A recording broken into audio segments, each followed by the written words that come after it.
Can you make money in Forex? So, yan yung tanong na pag-uusapan natin for today's podcast or discussion. It's a very trivial question and it's a question na pwede nating gamitin para mas maintindihan natin ano nga ba yung Forex trading.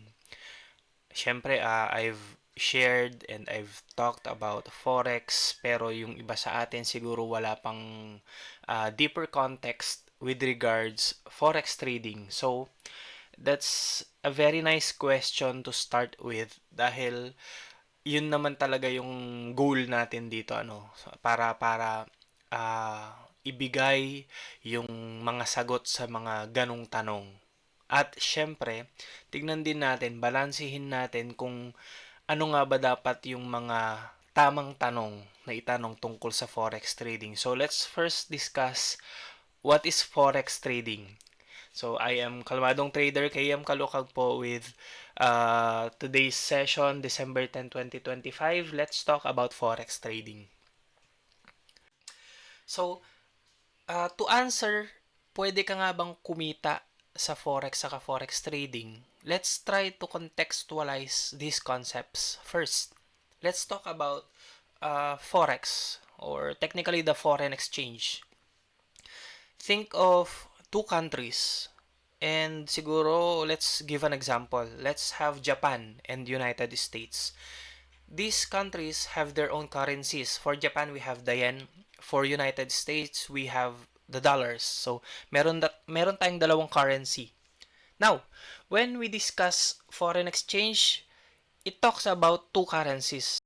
In this example, we have Japan yen, that's the JPY, and the United States dollars, that's the USD. JPY and USD. When we now relate this into foreign exchange, we will be talking about the exchange rates, yung pagbabago ng value ng mga currency na to. When we talk about pagbabago, may tataas at bababa. Yun lang naman yun. May umaangat, may bumabagsak. And yung pag-angat at pagbagsak na to is based on different and so many factors. And halimbawa na lang dito ay yung mga balita, yung mga economic news sa technical na side. For example, may balita na ang United States ay nagkaroon ng imbensyon na makakatulong sa kanilang ekonomiya. So, this will now makakaapekto ito doon sa exchange ng dalawang currency ngayon. Paano? Dahil yung balita na to ay magbibigay ng ng capability for the economy of the United States to move up. Kasi nga ito po ay isang balita na magkakaroon ng epekto sa kanilang ekonomiya at expectedly magkakaroon ng epekto sa kanilang currency. So, when we talk about foreign exchange, we talk about the current value of their currency and the probability of going up or going down of these currencies. So in this case, sa example natin, tataas expectedly yung currency po ng United States. Marami pang ibang paraan or marami pang ibang mga factors, pero that's how currency exchange works. It directly affects this currency because the economy of the other country is or will tend to move up or move down. And these currencies and their values will change over time depending on these factors. That's foreign exchange. Now let's go to forex trading. Forex trading is a way or a process to anticipate these changes. Yung sample natin, we have United States going up. Ang forex trading po ay nangyayari sa pagkakaroon po ng investment on that particular movement, price action, or market movement. Yung pagtaas. That's actually the event or the place where forex trading happen. ine-expect na natin na tataas yun. So, halimbawa ako at the moment may $50 ako. At narinig ko yung balita na yon or na-anticipate natin yung balita na yon, ine-expect na natin. Ang mangyayari po, i-invest ko yung $50 ko na yon. Kasi alam ko po na tataas yung value ng dollar sa mga susunod na araw. Ang mangyayari po, i-invest ko ngayon doon sa dollars. Bibili po ako ng dolyar at the moment na ito pa lang yung presyo. At kapag tumaas po yung currency rate uh,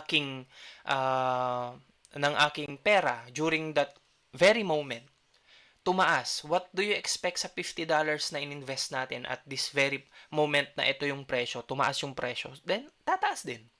So basically, that's how forex trading works in a very easy context. Marami pang factors po, sa disclaimer po natin, hindi lang po ito. Pero I'm trying to explain how forex trading and foreign exchange works. Forex trading is the anticipation and our investment to or with this particular expectations. Pag tumaas, i-invest natin yung pera natin at kapag tumaas yon, makakasabay tayo. So, that really answers the question, can you make money in forex or forex trading? This is a hard truth na hindi madalas pinag-uusapan. It's not only a one question. Lagi pong may dalawang tanong. So, ito po yung isa pong lesson ng episode na to. Hindi lang po kasi can you make money in forex yung tanong. Meron din po kasing kasabay yun na tanong na pwede ka rin po bang mawalan ng pera sa forex? And that's also a valid question. If nakarating na kayo sa minute or session na to, sa oras na to, dito sa discussion na to, you are now more knowledgeable with regards to forex and forex trading. Now, you should also know that pwede ka rin pong mawalan ng pera at the same time. Paano po tayo nawawalan ng pera? Or yung sa iba, sinasabi nila nasusunugan. Nagkakaroon po tayo ng talo sa foreign exchange, na wawalan po tayo ng pera, na natatalo tayo sa investment natin dahil mali po yung ini-invest natin o pinag-investan natin na currency at the moment. Imbis na mag-invest tayo doon sa United States, sa pagtaas ng United States, nag-invest tayo sa pagtaas ng Japan, yen. Hindi tumaas. Tapos tumaas na yung isang currency. Naiwan tayo. So remember, we're investing doon sa sino nga ba dapat yung pinag-iinvestan natin. Kaya tayo, as a trader, we're trying to anticipate this.